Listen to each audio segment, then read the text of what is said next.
Në base një qëndrim që edhe mund të ketë pasur edhe kohë më parë dhe për shkak të rrethonave dhe në base edhe për mos me ndiku edhe në proces, për shkak që nuk duhet të paragjykojmë nëse interesi i zotit Thaçi edhe në lirimin e tij potencial është për të vazhduar me pozita publike të tilla. Por që besoj i ka hapur rrugë. A je tha dhe në intervistën e fundit që don liri, nuk foli për pozita. Besoj ti ketë hapur rrugë zotëtar Haradinaj një deklarat që ka dhënë dje Arjan Tahiri i Partisë Demokratike, i cili në konferencë për media të thirrur për krejt një temë tjetër për çështjen e vdekjeve në KEK, për vdekjen e punëtorëve,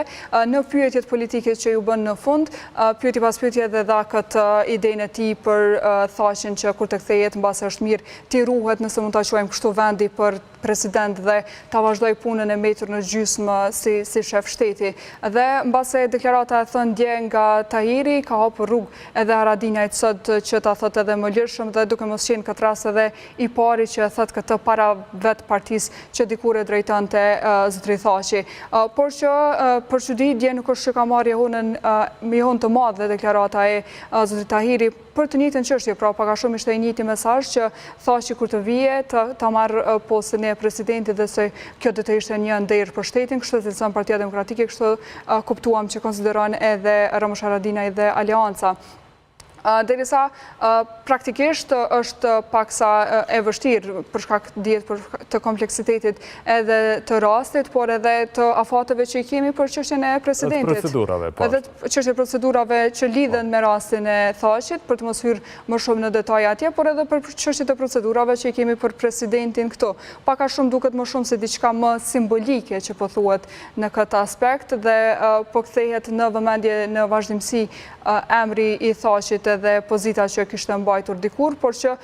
nuk dihet dhe nuk kemi pas asnjë deklarim nga partitë e tjera, siç është në këtë rast partia me më shumë të deputet, që është Lëvizja Vendosje në lidhje me këtë ide se si do t'i dukej, a nëse janë deklaruar në vazhdimsi që për lirim janë, por nëse janë për të rikthyer në jetën publike si kundërshtar politik sërish, mbetet të shihet në deklarimet që do t'i kenë, për shkak që kujtojmë që sot kur t'i doli befasi në konferencë.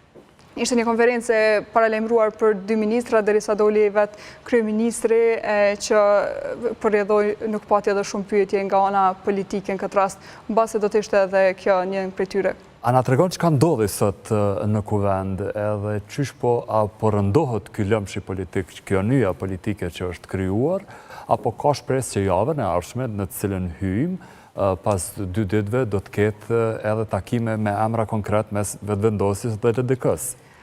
Paksa problematike të flitet se kur mund të mbahet ky takim, derisa s'kemi pas të paktën publikisht, por që dje kemi pas të konfirmim prej Lidhjes Demokratike që kjo parti nuk është takuar me njëri tjetrin për të folur për emrat konkret për president. Dhe siç dim, tradicionalisht Lidhja Demokratike pa i mbatur takimet e brendshme nuk është se del lehtësisht, veçanërisht për të folur me emra konkret, siç nuk ka ndodhur në procedurat e kaluara të bisedimeve për presidentin, kështu që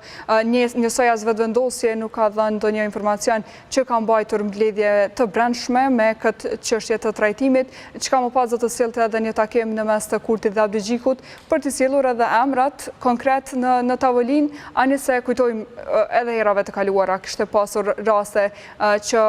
në deklarata publike, në konferenca, kanë thënë që kanë folur vetëm për parime, vetëm për kriteret rreth presidentit, jo edhe për emra konkret, më pas kur kanë të shtuar bisedimet kanë thënë